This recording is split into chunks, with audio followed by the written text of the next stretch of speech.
Manali புதுநகருக்கு metro rail வேணும்னு சொல்லிட்டு நாங்கள் வந்து மெட்ரோ ரயில் சேவை கோரிக்கை குழுன்னு ஒரு குழு ஆரம்பிச்சு நாங்கள் வந்து செயல்படுத்திட்டு இருக்கோம்.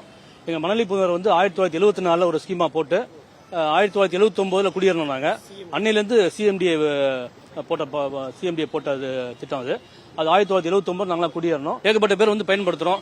அந்த மிம்கோனருக்கு வர்றதுக்கு வந்து எங்களுக்கு ஒரு 9 கிலோமீட்டர் தூரம் ஆகுது.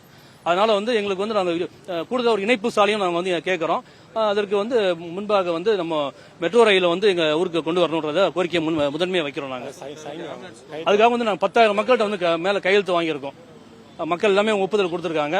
எங்க ஊர்ல ஒரு அந்த சங்கங்கள் அப்புறம் வந்து வணிக அமைப்புகள் எல்லாமே வந்து ஒத்துழைப்பு கொடுத்து நாங்க வந்து இங்க வந்து பேசுறோம். உங்ககிட்ட வந்திருக்கோம். சுற்றியுள்ள கிராமம் 25 கிராமங்களுக்கு மேல எங்க ஊர் பக்கத்துல இருக்குங்க. மணலி புதுநகர் தெரியலாம் மனிதர்கள் வாழ தகுதியற்ற இடம் அப்படின்ற மாதிரி நாங்களாம் வந்து நீர் அங்க சரி கிடையாது, நிறைய இருக்கு. மெட்ரோ கேட்கறது அப்படின்றது இப்ப நாங்க வந்து 45 வருஷம் அங்கதான் வாழ்ந்துட்டு இருக்கோம். என்ன ஒரே விஷயம் போக்குவரத்து இல்லைன்றதுனால தான் நாங்க எப்படி ஃபீல் பண்றோம்னா நிறைய விபத்துகள் ஏற்படுது, மக்கள் இறக்குறாங்கன்றதான் முக்கியமான விஷயமா இருக்கு. மற்றபடி வந்து நாங்க நல்லா தான் இருக்கோம். வாழ தகுதியான இடம் தான் அது. அதனால கண்டிப்பா வந்து மெட்ரோ ரயில வந்து போடலாம். நிறைய வந்து வருமானம் வரவங்க போட்டாங்கன்னா. ஐயா கோயில் ஒரு கோயில் இருக்கு தமிழ்நாட்டிலே, அதுதான் இங்க மணலி புதுநகர்ல இருக்கிறது தான் நிறைய ஜனங்கள் தென் மாவட்டங்கள்ல கூட அந்த அதே ஐயா கோயில் வராங்க.